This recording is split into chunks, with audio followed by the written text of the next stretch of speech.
Hello friends, नमस्ते and welcome back to my channel Barewal Rashmi. बच्चों की विंटर वैकेशन चल रही हैं। अपने बच्चों को फ़ोन से दूर रखना है तो उन्हें बाहर आउटडोर गेम खेलने दीजिए। पर फ्रेंड्स, ऐसा भी है कि घर के काम कभी ख़त्म नहीं होते हैं। ऊपर से सर्दियां इतनी भयानक पड़ रही हैं, हम जो सामान जहां से लेते हैं वहां नहीं रख पा रहे हैं। सर्दी के कारण उस सामान को वहीं छोड़ देते हैं, जिसकी वजह से अगले दिन हमारा घर और भी ज़्यादा फैल जाता है, क्लैटर हो जाता है। घर का हर सामान अस्त व्यस्त सा लगता है, फैला हुआ लगता है। तो इसके लिए फ्रेंड्स, आप जिस रूम में जाएं उस रूम में आपको जो भी सामान वहाँ पे दिखाई दे उस सामान को तुरंत उठा लीजिए और उस सामान को प्रॉपर प्लेस पे रखिए। जैसे कि रात के वक्त में बेड के हेड सेक्शन पे काफ़ी सामान रख देते हैं, तो सुबह को उस सामान को वहाँ से हटा दीजिए। ये नहीं है कि भाई आज रात फिर से जरूरत पड़ेगी, बेड के हेड सेक्शन पे रखा हुआ है वो सामान। और सर्दियों के मौसम में फ्रेंड्स देखिए, एक दो नहीं तीन चार तो आपके घर में गर्म चादर होती ही हैं, सभी के घरों में होती हैं। तो सर्दियों के मौसम में थोड़ा सा आपको हाइजीन की हैबिट को भी ध्यान में रखना है। यहाँ पे मैं ये नहीं कहूँगी कि आप डेली ही बेडशीट को चेंज कीजिए, लेकिन तीसरे दिन तो ज़रूर बेडशीट को चेंज कर दीजिए। यहाँ पे मैंने गर्म वाली बेडशीट, जो हल्के लाइट वेट वाले ब्लैंकेट होते हैं, को आप बेडशीट के ऊपर बिछाने के लिए यूज़ कर सकते हैं। मैं अक्सर ऐसे ही करती हूँ। जो लाइट वेट के ब्लैंकेट होते हैं उनको चादर की जगह बिछा लेती हूँ, और जो हमारी ब्लैंकेट होती है ओढ़ने वाली, उसके ऊपर भी एक लाइट वेट का ब्लैंकेट रखती हूँ, ताकि हम दिन के वक्त में उस ब्लैंकेट का यूज़ कर सकें। और फ्रेंड्स, मैं अभी तक आप लोगों से बातें ही करनी हूँ, आप लोगों का वेलकम भी नहीं किया है। तो सबसे पहले मैं अपनी इस वीडियो पर आप लोगों का वेलकम करती हूँ और छोटी छोटी बातें आप लोगों के साथ शेयर करती ही रहती हूँ। देखिए, सर्दियों का टाइम चल रहा है। अब मैं ये कहूँ आपसे कि पूरी किचन का सामान निकाल के, कंटेनर निकाल के साफ़ कीजिए, नहीं हो सकता, ये पॉसिबल भी नहीं है, क्योंकि सर्दियां इतनी ज़्यादा हो रही हैं। ठंडे पानी में बार बार हाथ भी नहीं डाल सकते। तो इसके लिए फ्रेंड्स, जो भी कंटेनर आपका खाली होता है उसे तुरंत साफ़ कर दीजिए। भले ही वो आपने कंटेनर रात में साफ़ किया है या सुबह को साफ़ किया है, इससे दो फायदे होंगे कि वो कंटेनर एक तो साफ़ हो गया, आपने दोबारा से अपनी ग्रोसरी को फिलअप किया है। और जब हम इस तरीके से अपने कामों को करते हैं तो हमें सर्दी गर्मी बिल्कुल भी एहसास नहीं होता है कि हमारी किचन गंदी है। और ये तो आप लोग अच्छी तरीके से जानते हैं कि मेरठ की सर्दी में हाथ मतलब बिल्कुल सुन्न हो जाते हैं। इतनी भयानक सर्दी पड़ रही है फ्रेंड्स, सर कि माइनस में टेम्परेचर जा रहा है। ठंडे पानी में जब बर्तन धोने पड़ते हैं ना, पता जब चलता है। तो जब हम अपने बारे में इतना सोच सकते हैं, थोड़ा सा इन जीव जंतुओं के बारे में भी सोचना बनता है। और फ्रेंड्स, मैं अभी सुबह का खाना बना रही हूँ, क्योंकि हस्बैंड का ऑफिस है, बच्चों की तो विंटर वैकेशन पड़ चुकी हैं। तो यहाँ पे देखिए, यदि आप सर्दियों के दिनों में ज़्यादा पराठे खाते हैं तो वो भी हमारी हेल्थ के लिए अच्छी बात नहीं है। तो मैं सर्दियों के वक्त में, सुबह के वक्त में नमक की रोटी और जो भी सब्जी होती है, जैसे कि भाई सर्दियों में सुबह की सब्जी शाम तक चल जाती है, शाम की सब्जी सुबह तक, तो थोड़ी बहुत सब्जी हर किसी के घर में बच ही जाती है। उसी सब्जी के साथ सुबह के वक्त में एक एक दो दो रोटी का नाश्ता हो जाएगा। इससे क्या है, जब हम डेली पराठे खाते हैं तो हमें रोटी अच्छी नहीं लगती, लेकिन गरम गरम रोटी के ऊपर यदि आप घी रख कर बच्चों को देते हैं तो वो रोटी हमारी हेल्थ के लिए फ़ायदा ही करती है। क्योंकि रोटी और पराठे में बहुत डिफरेंसेस होता है। रोटी पचने में बहुत ही मतलब सर्दियों के टाइम में तो खैर आप कुछ भी खाएंगे वो पच जाता है, क्योंकि हमारी जो अंदर वाली तासीर होती है वो बहुत गर्म हो जाती है।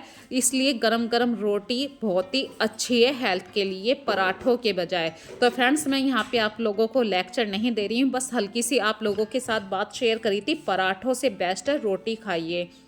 और अपने घर के जो काम होते हैं, जब आपने सुबह को खाना बना लिया है, फिर आपके घर में ऐसे कुछ काम होते हैं, जैसे कि एक सेक्शन को ले लीजिए कि आज मुझे सिर्फ इतना सा काम करना है अपनी किचन को साफ करने के लिए।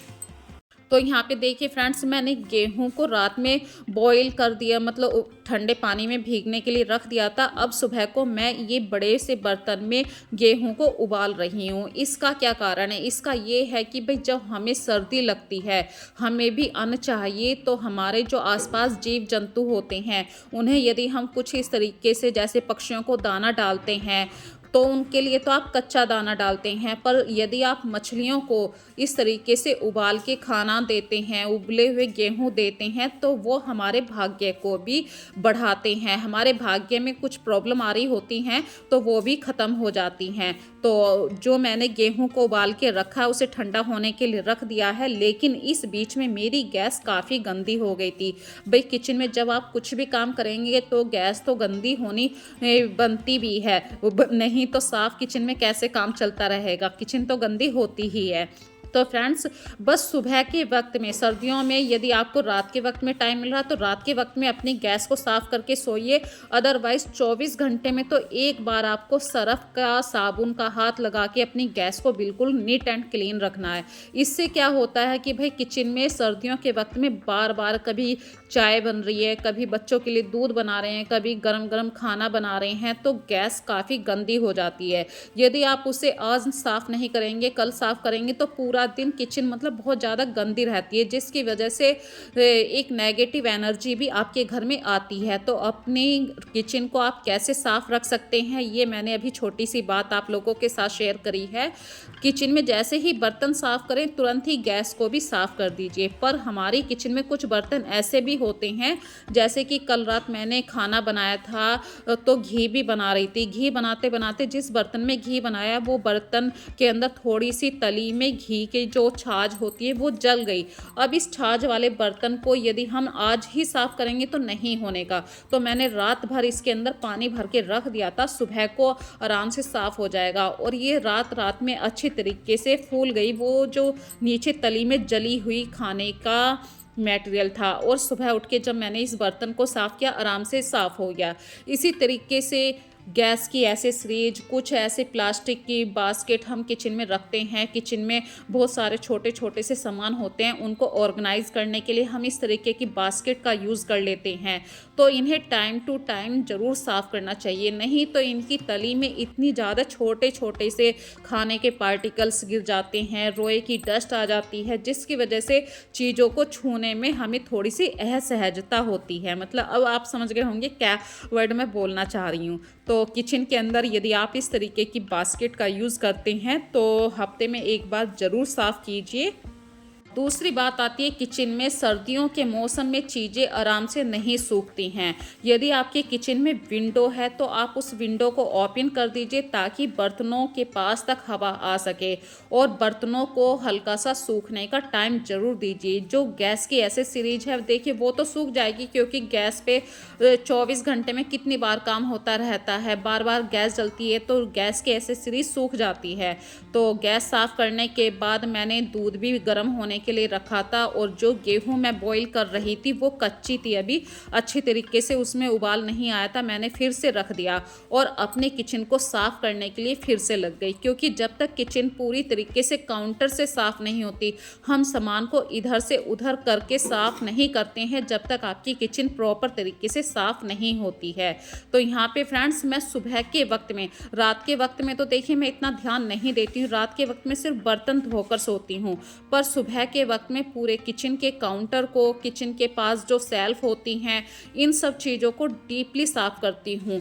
पूरा ऑलमोस्ट 1 घंटा मुझे लग जाता है अपने किचन को साफ़ करने में।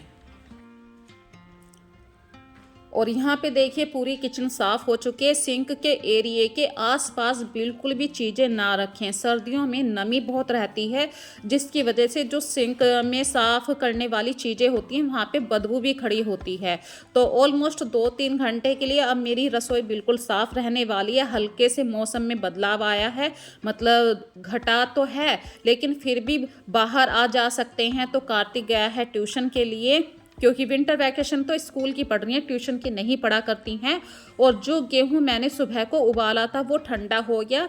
मैं और आस्था आए हैं, घर के पास ही एक छोटा सा पार्क है, वहाँ पे मछलियाँ हैं, इन मछलियों को जिमाने के लिए। क्योंकि भाई फ्रेंड्स, खाली पेट तो देखिए जब हमें भी सर्दी लगती है, इन मछलियों को भी लगती होगी। तो थोड़ा सा दान पुण्य करने से हमारा भाग्य का उदय होता है, कुछ चीज़ें अच्छी होनी शुरू हो जाती हैं। तो आस्था ने और मैंने दोनों ने मिलके ये मछलियाँ जिमाई। पहले मैंने जिमाई, फिर मैं हाथ धो के आ गई थी और मैंने कैमरे को कैप्चर करना शुरू कर दिया। फिर यहाँ से जाने के बाद फ्रेंड्स, घर के काम फिर से शुरू हो गए हैं।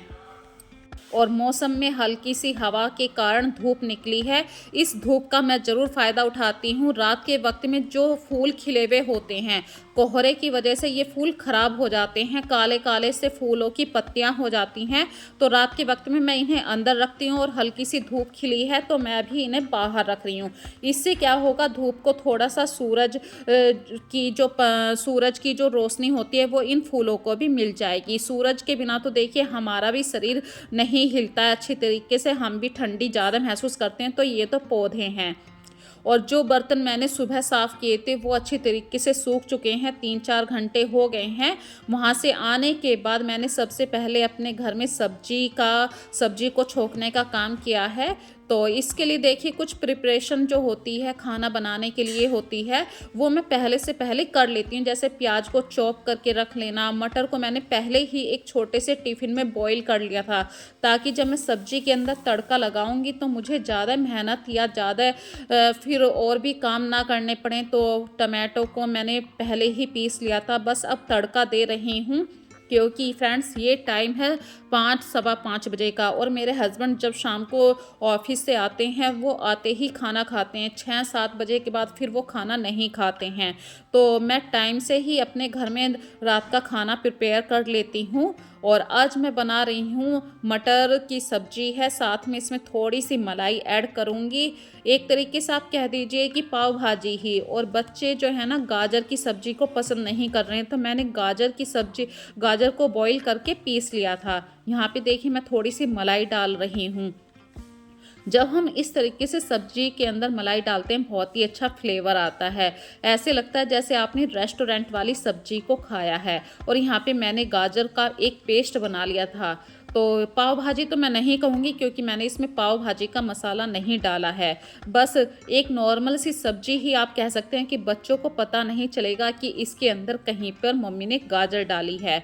और बारीक बारीक सा धनिया चॉप करने के बाद अच्छी तरीके से सब्जी के ऊपर मैंने इसे छिड़क दिया। तो एक रेस्टोरेंट स्टाइल में मैंने आज रात का डिनर प्रिपेयर किया है। रोटी आप लोगों ने पहले ही देख ली थी कि आज की वीडियो में मैंने रोटी कैसे सेकी थी।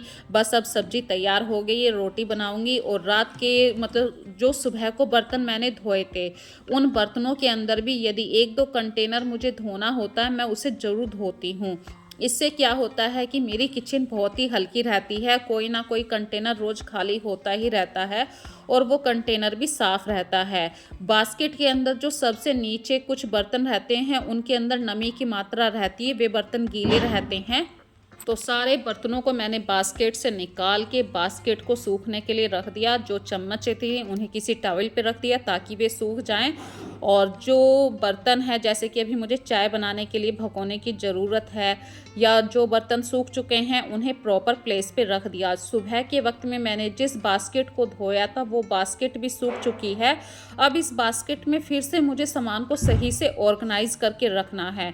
काउंटर के ऊपर बहुत सारा सामान ऐसा होता है जिसकी हमें पल पल पे ज़रूरत पड़ती है। जैसे कि अभी एक बच्चे ने च्यवनप्राश खाया, दूसरे बच्चे ने बाद में खाया। बच्चों के लिए भाई केले हैं, अमरूद हैं। मैं डाइनिंग टेबल पे कम रखती हूँ क्योंकि उसी टेबल पे कभी कभी बच्चे पढ़ने के लिए भी बैठ जाते हैं, फिर वो टेबल हिलती है, कहीं ना कहीं चीज़ें इधर उधर गिर जाती हैं। तो मैं चीज़ों को आजकल रसोई में ज़्यादा रख रही हूँ और डाइनिंग टेबल को बिल्कुल खाली ही रखती हूँ। टाइम हो चुका था शाम की दिया बत्ती करने का और आस्था को मैंने बोला था, मैंने कि आस्था दिया बत्ती कर दो।